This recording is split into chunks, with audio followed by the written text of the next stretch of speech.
જય શ્રી કૃષ્ણ, જય માતાજી બધાને। આપણે બનાવીશું અડદિયા। તો જો અડદિયા માટે અત્યારે મેં અહીંયા લોટ શેકવા મૂકી દીધો છે। બાજુમાં ખાંડ ઓગળવા માટે મૂકી દીધી છે, ચાસણી લેવાની, પછી બતાવતી રહીશ તમને। એમાં ઉમેરવા માટેની દ્રાક્ષ છે, કાજુ બદામની કટકી છે, માવો છે અને તરેલો ગુંદર છે। જો તમે ટોપરાનું ખમણ એડ કરતા હોય, ભાવતું હોય તો કરી શકાય। આમાં અમે બીજા મસાલા કંઈ પણ એડ નથી કરવા, છોકરો અમારે ન ખાય એટલા માટે। જો આપણો 50% માવો, 50% માવો હું 50% આપણો લોટ શેકાઈ ગયો છે। પછી એકદમ લાલ થવા દેવાનો છે। એકદમ સરસ લાલ થઈ જાય ને પછી આપણે એની અંદર માવો ઉમેરી દેવાનો, એટલે માવો શેકાઈ જાય। પછી ડ્રાયફ્રૂટ ઉમેરી દેવાનું, એટલે ડ્રાયફ્રૂટ રોસ્ટ થઈ જાય। પછી ચાસણી લેવાની। આપણે જો લોટ શેકાઈ ગયો છે, હવે એની અંદર આપણે માવો ઉમેરી દઈએ, એટલે ભેગો માવો પણ શેકાઈ જાય। અત્યારે ગેસ મેં બંધ કરી દીધો છે। જો તમે માવો ન ઉમેરવાના હોય ને તો લોટ શેકતા જાય ને તો અંદર 2 ઘૂંટડા જેટલું દૂધ ઉમેરી જવાનું, એટલે એકદમ કણી પડી જાય અને એકદમ ફૂલી ગયો, એટલે અડદિયા એકદમ સરસ થાય।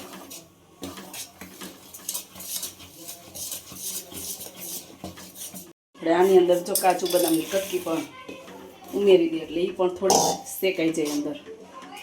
દ્રાક્ષ અને ગુંદ આપણે ચાસણી નાખ્યા પછી છેલ્લે ઉમેરવાની છે, એટલે ચીકણું ન થાય। સરસ આપણો માવો પણ શેકાઈ ગયો અને એકદમ લોટ શેકાઈ સરસ મજાનું લાલ થઈ ગયું। આપણે સાઈડમાં ચાસણી મૂકી દીધી છે। ચાસણીને તો ફૂલ ગેસ ઉપર જ આપણે કરવાની હોય, એટલે ચાસણી બનાવતા વાર ન લાગે, 10 મિનિટમાં ચાસણી થઈ જાય। અને આની 1 તારની ચાસણી કરવાની હોય, પણ માવો હોય એટલે 1-1.5 તારની ચાસણી હોય ને તો હાલે, કંઈ ફેર ન પડે। જો માવા વગરનો હોય ને અડદિયો તો 1 જ તારની ચાસણી કરવાની।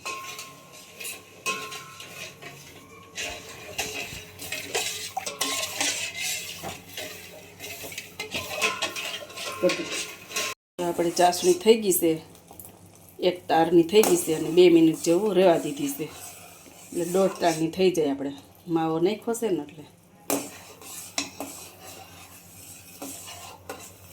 આપણે ગેસ બંધ કરી દઈએ। લે અહીંયા અંદર એડ કરી દઈએ।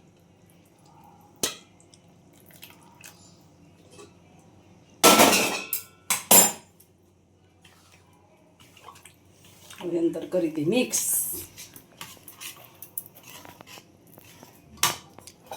અંદર આપણે દ્રાક્ષ ઉમેરી દઈએ, એટલે કે કિસમિસ આપણી પાસે મોટી હતી એટલે મોટી જ છે, અને ઘડીક વાર હલાવવાનું। પછી આપણે છેલ્લે ઢારવું હોય ને ચોકીમાં ત્યાં જ ઓલું કરવાનું, ગુંદ નાખવાનું, ત્યાં થોડુંક ઠરી જાય ને એટલે ગુંદ ચીકણો ન થાય। આપણે ગુંદ ઉમેરી દઈએ।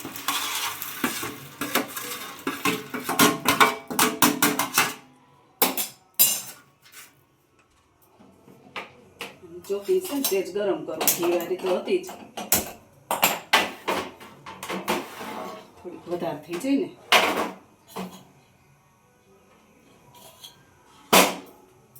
આપણે કઈ ઓલું કરવું નથી, એટલે પીંડલા નથી ભરવા, હું ઢેફલી કરી નાખીશ, ભાવે ને ઢેફલી। જો થઈ ગયું મિક્સ અસલ।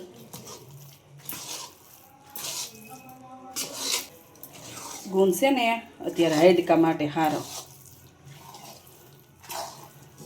સાઈડમાં રાખી દો, બહુ ગરમ છે હરી। કોને કીધું તને? મને એમ કે કરી ગયું છે, સોટી ગયો હાથ વસી તો ફેમિલી। જો આપણે ઘીવાળી કરી નાખી છે, ચોકીની સાઈડમાં પણ કરી નાખી। ઘરમાં જોઈને હટા અહીંયા થઈ તો વરાર આવે છે, હમણાં ઠરી રહે, અહીં મારતા થોડુંક મિક્સ થઈ જાય।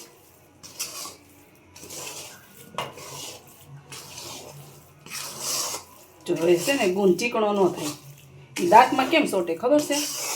ચાહણી નાખીને અને સીધો ગુંદ નાખી દઈએ અંદર. છે એટલે ચાહણી ગરમ હોય ને એટલે ગુંદ ઓગળે. અને ઘણાય છે ને લોટ શેકાઈ ગયો હોય ને એટલે એની અંદર ગુંદ નાખી દઈએ એટલે ગુંદ ફૂટી જાય. પછી ઉપર આવે ચાહણી માવો.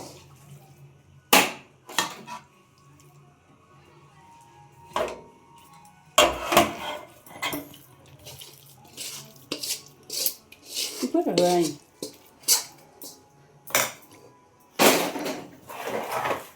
લે પાથરી એની ઉપર લીસો કરી નાખવાનો. અમારે કઈ ઓલા પિંડલા અડદિયા નથી વારવા, ઢેફલી જ કરવીશ. કાંખે નહીં ફેનિલને ભાવે અડદિયા, પણ અડદિયા ખાઈ ઢેફલી ખાઈશ. સ્વાદ તો બે એક જ હરખો હોય, પણ આપણે એકલા છીએ.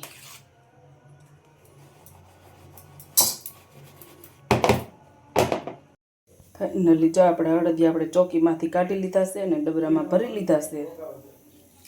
ને આવા કંઈક આપણા અડદિયા બન્યા છે. હાલો બધા અડદિયા ખાવા. ચાલો વિડીયોને એન્ડ કરી ફરી મળીએ પાછા કાલે નવા વિડીયો સાથે. જય શ્રી કૃષ્ણ.